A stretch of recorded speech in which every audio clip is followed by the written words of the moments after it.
ولولا دفع الله الناس بعضهم ببعض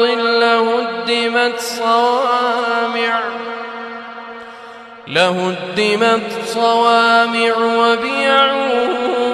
وصلوات ومساجد يذكر فيها اسم الله كثيرا ولينصرن الله من ينصره إن الله لقوي